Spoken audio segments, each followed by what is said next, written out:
शिव सनकादिक आदिक इंचित, शेष न पावत पार मेरे वाला जी, शेष न पावत पारे, शेष न पावत पारे। जिनके चरणों में अनंत ज्ञान, प्रेम, आनंद और शांति का सागर लहरा रहा है, जिनकी कृपा के सागर की एक बूंद से ही समस्त ब्रह्मांड को अखंड मुक्ति का उपहार मिला है, जिनके हृदय से प्रवाहित होने वाली तारतम वाणी की अमृत धारा समस्त विश्व को अपने आंचल में समेट लेने वाली है, जिनको अपने हृदय मंदिर में बसा लेने पर एकरूपता का मधुर एहसास होता है, उस प्राणेश्वर, प्राण प्रियतम, प्राण वल्लभ, प्राण जीवन, प्राणनाथ के चरणों में हमारा सर्वस्व समर्पण है। हमारी अंतरात्मा की यही पुकार है, बस तू ही तू है, तू ही तू है, तू ही तू है।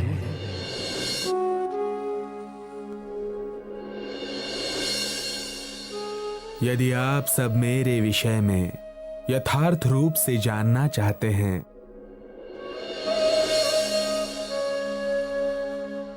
तो आप सबको पुराण संहिता, भविष्य दीपिका, पद्म पुराण, श्रीमद् भागवत, बुद्ध गीता, बुद्ध स्तोत्र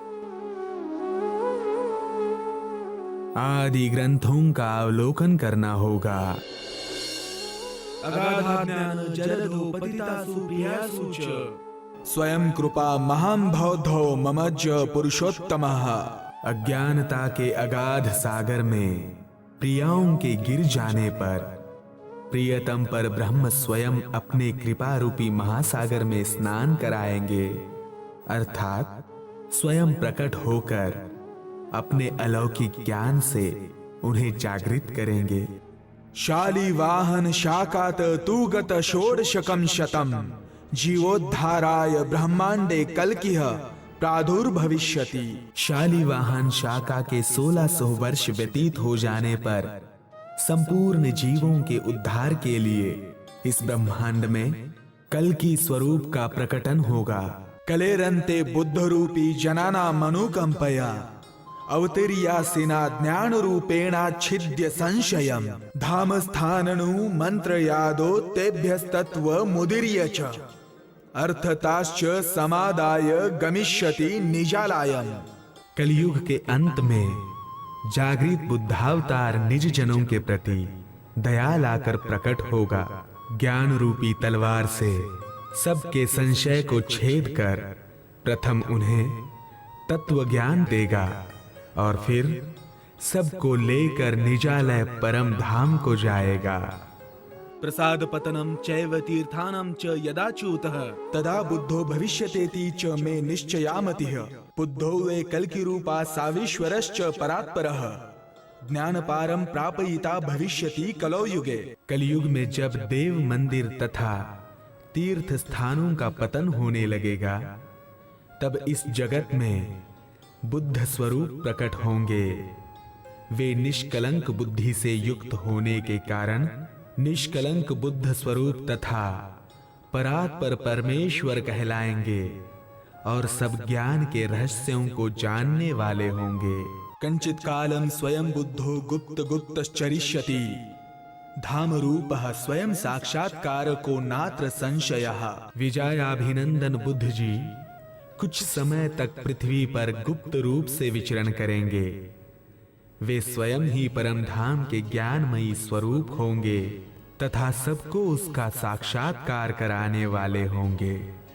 इस कथन में कोई भी संशय नहीं है।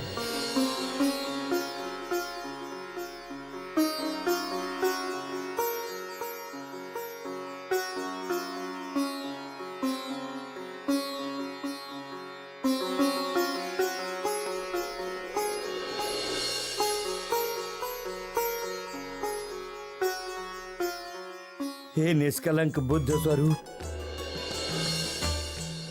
तेजोमयी ज्ञान के स्वरूप, ब्रह्म स्वरूप, सबकी आत्मा के स्वामी, हमें क्षमा करें। हम आपके स्वरूप को नहीं पहचान सके।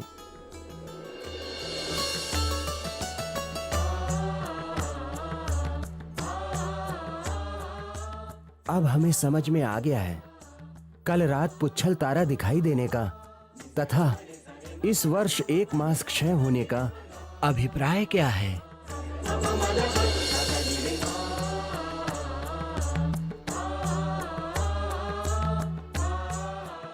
ये दोनों घटनाएं बुद्ध निष्कलंक कल की स्वरूप के प्रकट होने की महत्वपूर्ण निशानियों में से हैं। आज आपके दर्शन कर हम स्वयं को कृतार्थ महसूस कर रहे हैं।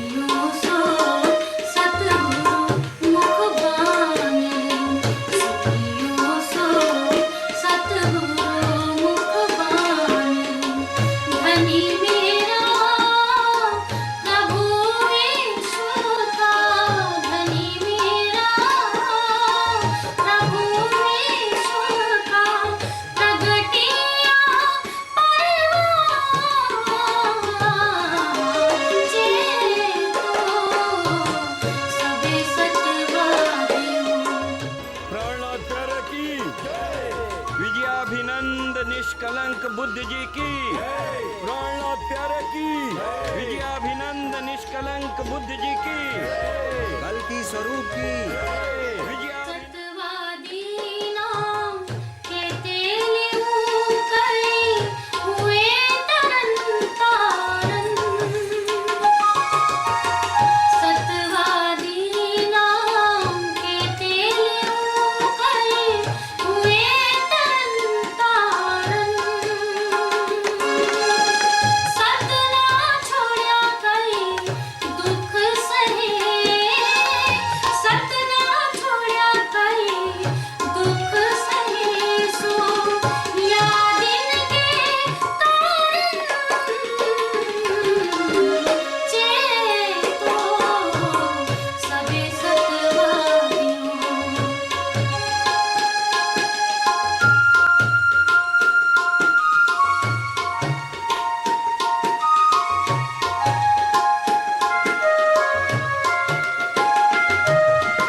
इस प्रकार संवत 1735 में हरिद्वार कुंभ के मेले में सभी आचार्यों ने श्री प्राणनाथ जी को विजयाभिनंद बुद्ध निष्कलंक स्वरूप घोषित किया और उनके नाम की शाखा भी चलाई। अभी बुद्ध जी की शाखा के 334 वर्ष पूरे हो चुके हैं। इसके पश्चात श्री प्राणनाथ जी दिल्ली वापस आ गए। उधर नौतनपुरी में श्री बिहारी जी महाराज को हरिद्वार और दिल्ली की सब बातें पता चली। तब वे विचलित हो उठे। इतना मान सम्मान पाकर मिहिरराज शायद भूल गया है कि वो आज जो कुछ भी है वो मेरे पिता श्री देवचंद्र जी की वजह से ही है। सद्गुरु और उनके स्थान का महत्व दर्शाना छोड़कर वो स्वयं धामधनी बन रहा है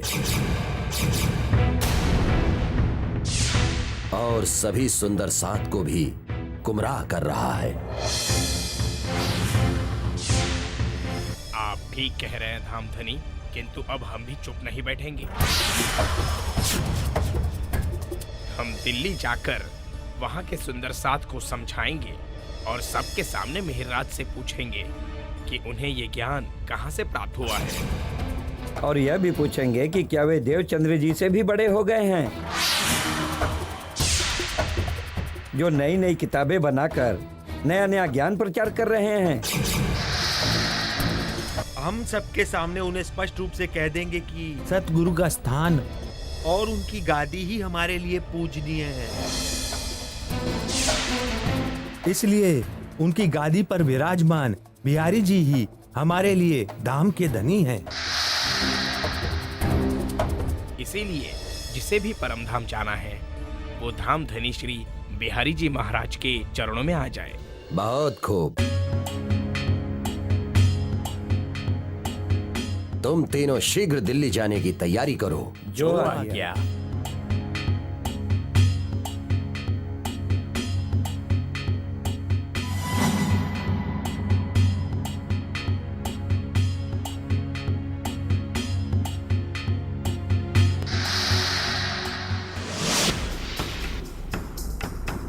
आप पहले ये बताएं कि मिहिरराज के गुरु कौन हैं? सतगुरु देवचंद्र जी।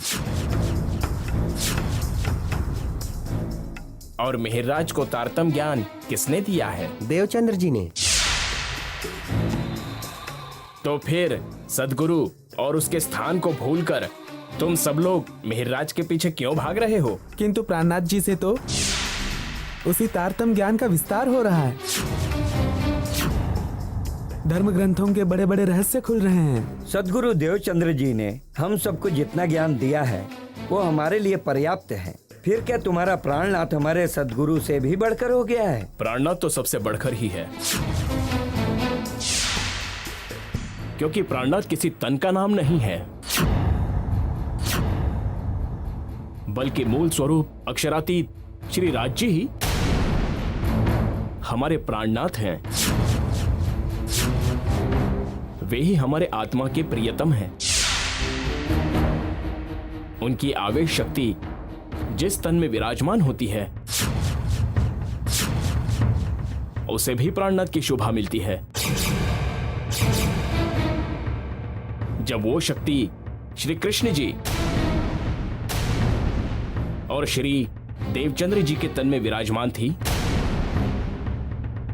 तब वे भी हमारे लिए प्राणनाथ थे, किंतु वो शक्ति अब मिहिरराज जी के तन में विराजमान है, इसलिए हम अभी उन्हें प्राणनाथ कहते हैं। सब बकवास है। तुम लोग सद्गुरु निजानंद स्वामी के स्थान और उनकी गादी की उपेक्षा करके कभी भी परम धाम नहीं जा सकोगे। नहीं, हम उनकी उपेक्षा नहीं कर रहे हैं, बल्कि अंदर चलिए सुंदर साथ जी, ज्ञान चर्चा का समय हो गया है।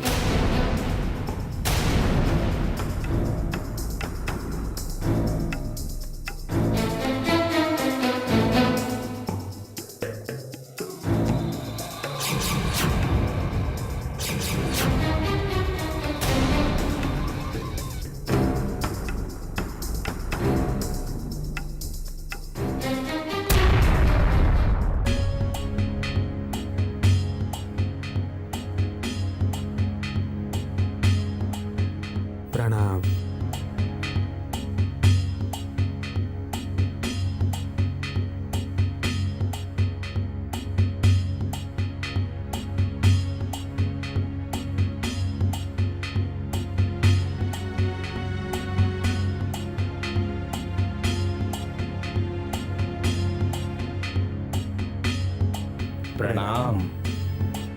प्रणाम। अरे संग जी, नाग जी, कैसे हैं आप लोग?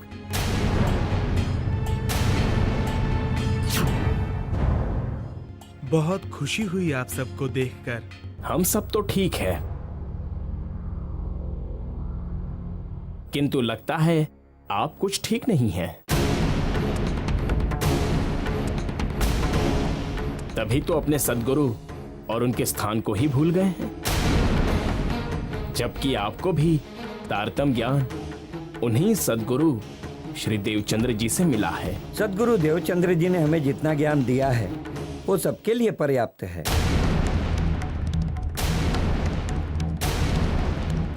नई नई मनगढ़ंत बातें सुनाकर सबको गुमराह नहीं करना चाहिए। हमें सदगुरु के स्थान और उनकी गादी पर विराजमान गुरुपुत्र बिहारी जी पर पूर्ण श्रद्धा रखनी चाहिए तथा उनके आदेश का पालन करना चाहिए। कृपया आप सब शांति से बैठ जाइए। अभी ज्ञान चर्चा के माध्यम से आप सबके प्रश्नों का जवाब मिल जाएगा।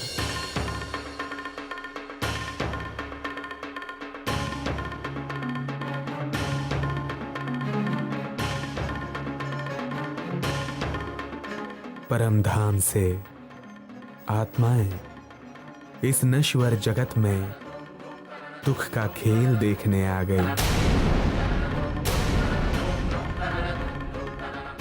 और अपने निज स्वरूप को भूल गईं। उन्हें जगाने के लिए श्री राज जी ने सर्वप्रथम श्री श्यामा जी स्वरूप श्री देवचंद्र जी को तारतम्य ज्ञान दिया और उन्हें निज स्वरूप एवं निज घर की पहचान कराई।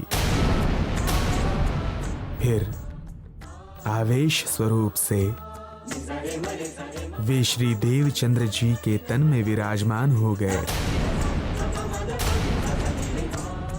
इस प्रकार श्यामा जी को तारतम्य ज्ञान सुनाने से प्रथम गुरु श्री राज जी हुए और श्री देवचंद्र जी के तन में उनकी शक्ति विराजमान होने से ही देवचंद्र जी भी सद्गुरु हुए। उन्हीं सद्गुरु श्री देवचंद्र जी ने धाम गमन के समय मुझे बुलाकर प्रत्यक्ष रूप से सबके सामने कहा कि उनके बाद मेरे तन से जागने कार्य होना है। उन्होंने सभी धर्म ग्रंथों से साक्षी भी पुराई कि श्री श्यामा जी परब्रह्म के आवेश से युक्त होकर क्रमशः 2 तनों में विराजमान होकर लीला करेंगी। ये जानते हुए भी उस आत्मा का दिल दुखाना बहुत बड़ा पाप है। देखा देखी चलने से निज घर की प्राप्ति नहीं हो सकती है। सभी सुंदर साथ के लिए आवश्यक है कि वे निज घर निज स्वरूप एवं श्री राज श्यामा जी के स्वरूप की पहचान करें, उनका चिंतन एवं ध्यान करें। इसी में सबका कल्याण निहित है।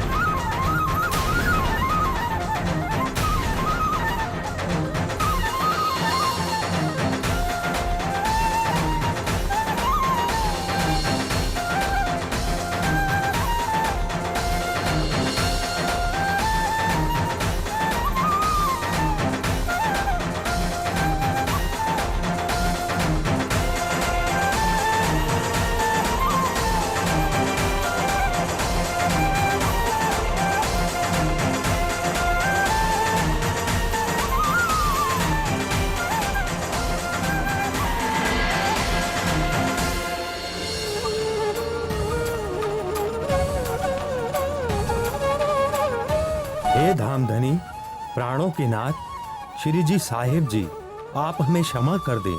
हमने आपके स्वरूप को नहीं पहचाना।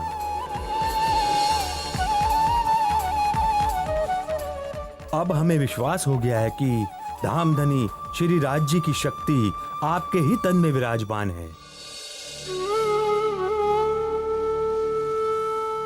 हाँ प्राणनाथ जी, अब तक हम भ्रांति में थे, किंतु आपके मुखारविंद से ब्रह्म चर्चा सुनकर हमें सत्य की पहचान हो गई है।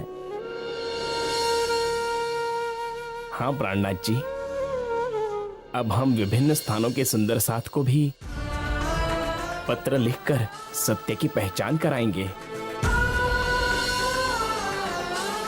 कि श्री देवचंद्र जी के तन में विराजमान श्री राज श्यामा जी की शक्ति अब गुरु पुत्र बिहारी जी के तन में नहीं है, बल्कि आपके तन में विराजमान होकर जागनी कार्य कर रही है।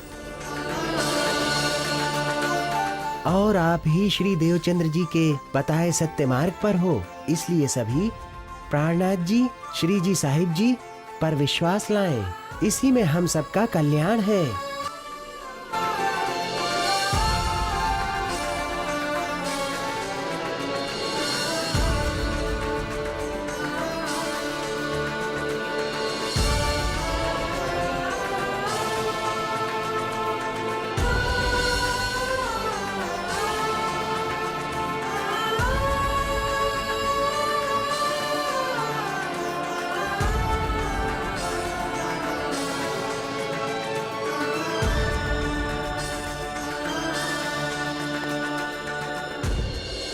हमने सबको चिट्ठी तो लिख दिया है, किंतु सद्गुरु के स्थान और उनके गादी की भी महिमा तो होती ही है, इसलिए हमें शीघ्र नौतनपुरी जाने के लिए प्रस्थान करना होगा। किंतु हमने प्राणनाथ जी की चर्चा में साक्षात अनुभव किया है कि धामधनी उनके ही तन में विराजमान होकर लीला कर रहे हैं। इसके बावजूद भी मात्र गादी और सद्गुरु के स्थान के नाम पर बिहारी जी से जुड़े रहना कहाँ तक उचित है? जो भी हो, किंतु सद्गुरु के स्थान पर विराजमान बिहारी जी को हम नहीं छोड़ सकते, इसलिए हम आज ही प्राणनाथ जी से बात करके यहाँ से प्रस्थान करेंगे। आप दोनों को जाना है तो जाइए, किंतु मैं अपने प्राणनाथ श्री जी साहिब जी के चरणों को छोड़कर कहीं नहीं जाऊंगा।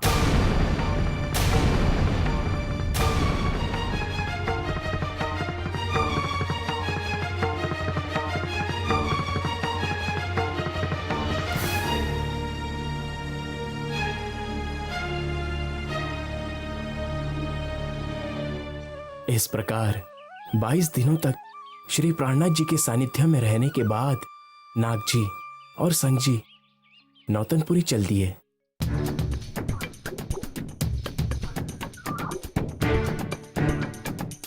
आ गए दिल्ली से? प्रेम जी कहाँ हैं? वो तुम्हारे साथ नहीं आया? जी वो दिल्ली में ही रुक गए। दिल्ली में रुक गया? लेकिन क्यों?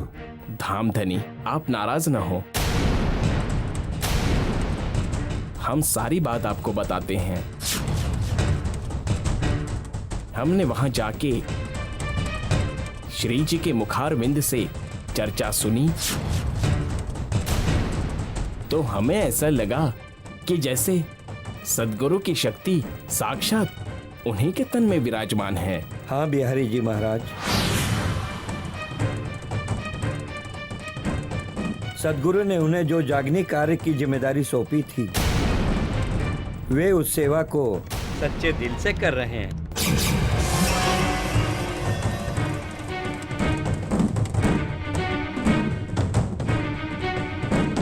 फिर क्या हुआ? फिर हमने सब सुंदर साथ को पत्र लिखकर इसकी सूचना भी दे दी और कहा कि सब श्री जी पर विश्वास ले आए।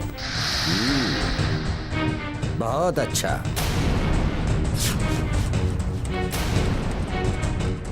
मैं सब समझ गया।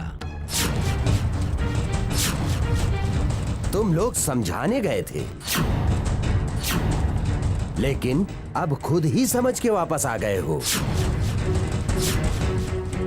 अब वो मिहिरराज तुम्हारा धामधनी हो गया है ना? और सबसे बड़ी बात, सब सुंदर साथ को तुम लोगों ने इसकी सूचना पहले ही दे दी है,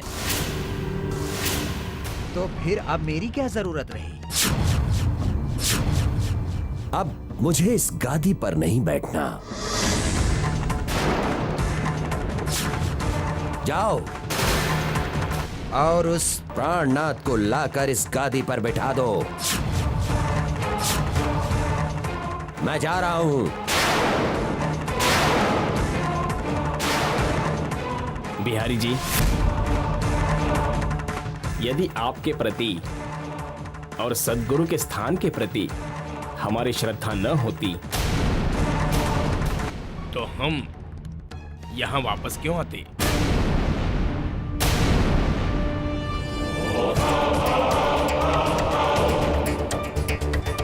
यदि मेरे प्रति तुम्हारी श्रद्धा होती तो तुम मेरे सामने ऐसी बात ही ना करते।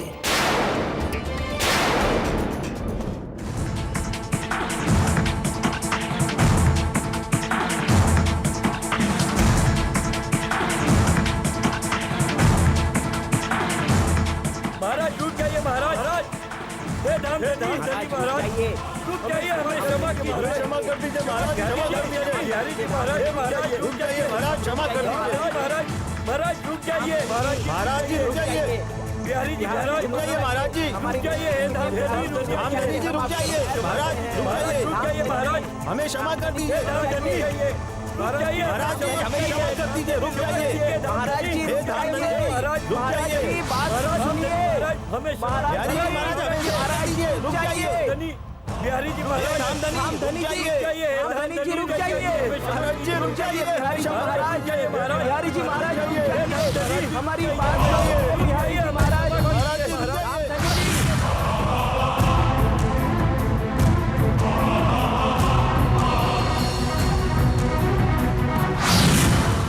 हमें क्षमा कर दीजिए धामधनी, अब हम फिर कभी ऐसी बात नहीं करेंगे।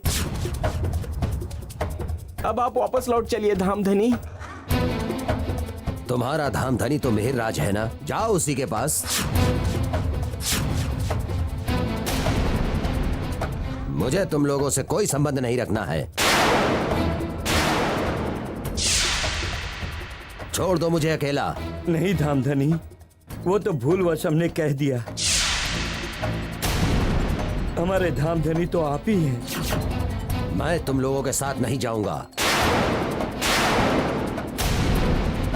चले जाओ यहां से।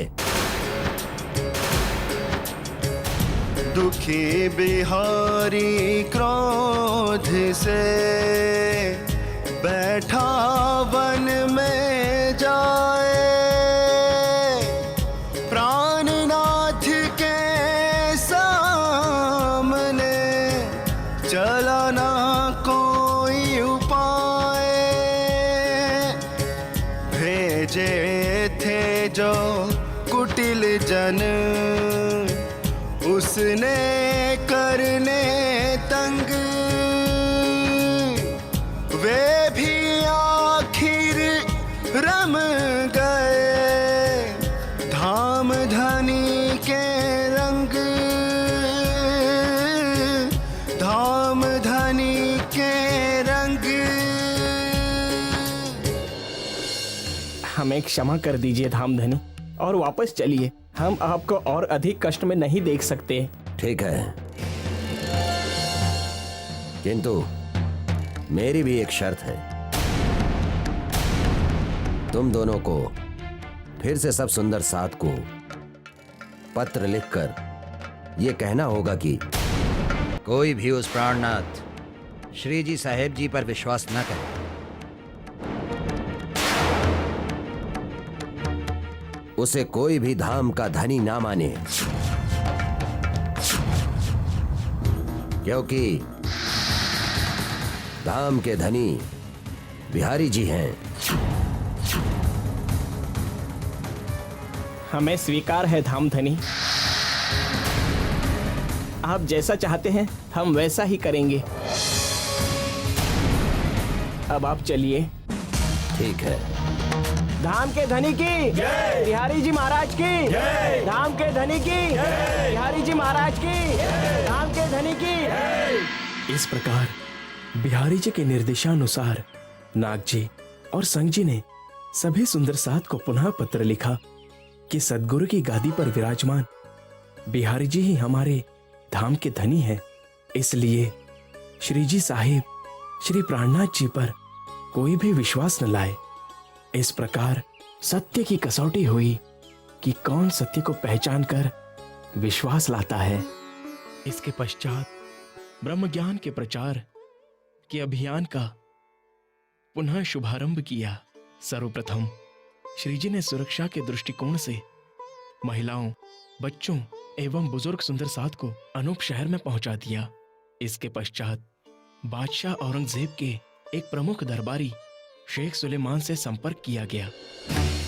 शेख साहब, हम दोनों आपके पास एक विशेष कार्य से आए हैं। फरमाइए जनाब, आप लोग मुझसे क्या चाहते हैं? हम दोनों बादशाह हुजूर से मुलाकात करना चाहते हैं। इसलिए आपसे अर्जी है कि आप मेहरबानी करके आलमगीर बादशाह से हमारी मुलाकात करवा दीजिए, या फिर मुलाकात का तरीका ही बता दीजिए। अरे पहले आप लोग ये तो बताइए कि आप लोग कौन हैं और आपको किसने भेजा है? जी, हमें सामने वाले पहाड़ से एक बुजुर्ग फकीर साहब ने भेजा है। यदि आप हमारा ये काम कर देंगे तो वे आपकी सभी इच्छाओं को पूरा कर सकते हैं। क्या वो बुजुर्ग फकीर साहब क्या मुझे लोहा से सोना बनाने का तरीका सिखा सकते हैं? महानुभाव, यदि आप इंसानियत के लिए इतना बड़ा काम करेंगे तो उन फकीर साहब के वो सारे हुनरमंदी जो ये हुनर जानते हैं वो अपने आप ही आपके शरण में आ जाएंगे। तो फिर आप उनसे जो चाहे वो सीख लेना। लेकिन आप हजरात बादशाह से ही क्यों मुलाकात करना चाहते हैं? कोई खास बात है क्या? हम शहंशाह से मिलकर उनको फकीर साहब के धार्मिक एकता का संदेश देना चाहते हैं, जिससे कि संसार से धार्मिक भेदभाव समाप्त हो जाए एवं दुनिया में भाईचारे का माहौल बन सके। यदि बादशाह से आप हमारी भेंट करवा देंगे तो आपको इससे बहुत सवाब मिलेगा। देखिए हजरात, आप लोग जो ये गंभीर बातें कर रहे हैं, इसे कहने में जरा सी भी गलती हुई तो हम सब की शामत आ जाएगी। मैं कोई भी खतरा मोल लेना नहीं चाहता, इसलिए आप लोग तो मुझे माफी करें।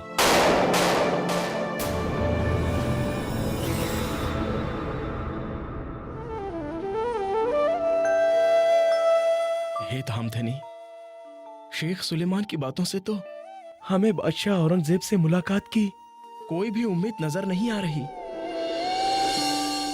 अब हमारे लिए क्या आज्ञा है? लालदास जी, सफलता का वर्ण करने के लिए हमें बहुत ही धैर्य और विश्वास के साथ ये कार्य करना होगा। इतना तो निश्चित है कि बिना प्रमाणों के मुगल बादशाह का कोई भी दरबारी हमारी बातों पर विश्वास नहीं करेगा। इसीलिए आवश्यक है कि उनके ही पवित्र धार्मिक ग्रंथों की साक्शियां प्रस्तुत की जाएं। धामधनी, इसके लिए हमें क्या करना होगा? लालदास जी, आप गोवर्धन जी को साथ लेकर किसी बड़े मौलवी के पास जाइए और उनसे उनकी मान्यताएं मालूम कीजिए। जैसी आपकी आज्ञा धामधनी जी।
जनाब, आप लोग मुझसे क्या चाहते हैं?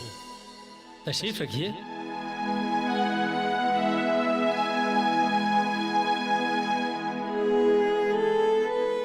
हम आपसे दीन इस्लाम की खासियत मालूम करना चाहते हैं।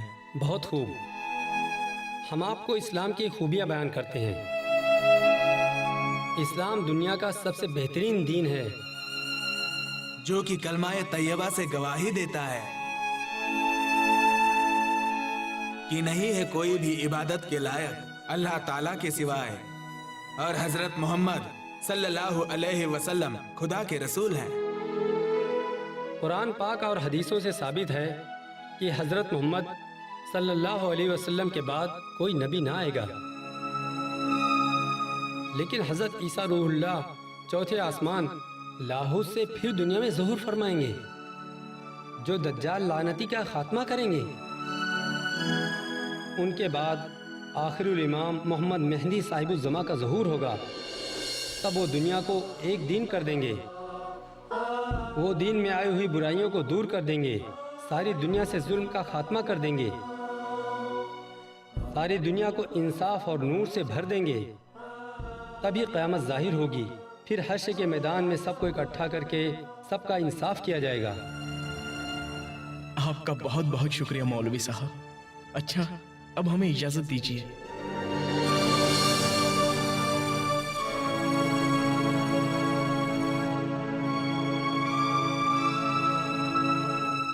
खुदा हाफिज।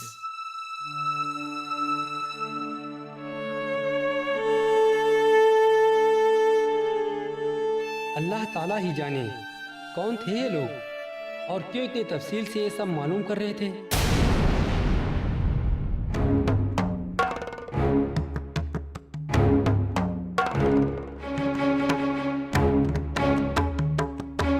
गोवर्धन जी, कुरान पाक में तो हमारी ही सारी बातें लिखी हैं।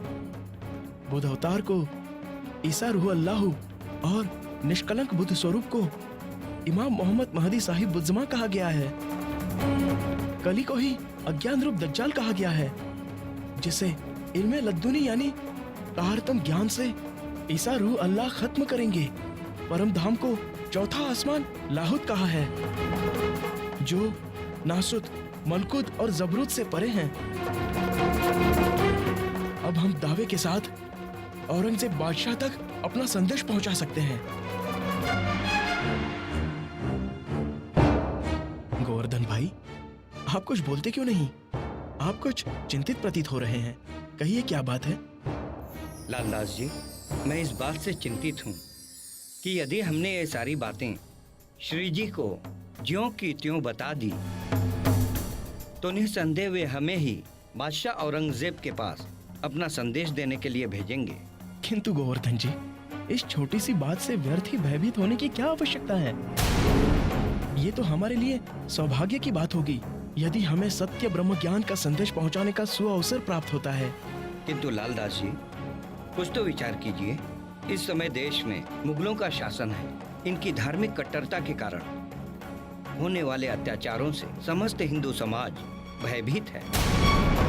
इसलिए हमें श्री जी को मौलवी की ये बातें नहीं बतानी चाहिए, बल्कि हम ऐसा कह देते हैं कि मौलवी ने हमें कोई खास बात नहीं बताई है। ये आप कैसे संदेहात्मक बातें कर रहे हैं गोवर्धन जी? धाम धनी के कार्य में अपने जीवन को न्यौछावर करने में आपको डर क्यों लग रहा है? जरा ये तो सोचिए गोवर्धन जी, यदि औरंगजेब बादशाह परम सत्य को जान जाएगा तो सारी मानव जाति को अखंड शांति का मार्ग मिल जाएगा। आप जो कह रहे हैं वह इतना आसान नहीं है लालदास जी, और न ही हम इतनी आसानी से बादशाह औरंगजेब से मिल पाएंगे। जानबूझकर प्राण संकट में डालना ये कहाँ की समझदारी है? अब चाहे जो भी परिणाम हो, इसकी मुझे कोई चिंता नहीं है गोवर्धन जी। सब कुछ श्री राज्य की इच्छा अनुसार ही होता है। एक बात और ध्यान रखिए गोवर्धन जी, श्री जी का स्वरूप हमारे लिए अक्षरातीत का स्वरूप है, इसलिए हमें उनसे स्वप्न में भी झूठ बोलने की कल्पना नहीं करनी चाहिए। अरे भाई, मैंने कब कहा कि प्राणनाथ जी अक्षरातीत नहीं है? ठीक है, तुम्हारी जैसी इच्छा हो वैसा करो।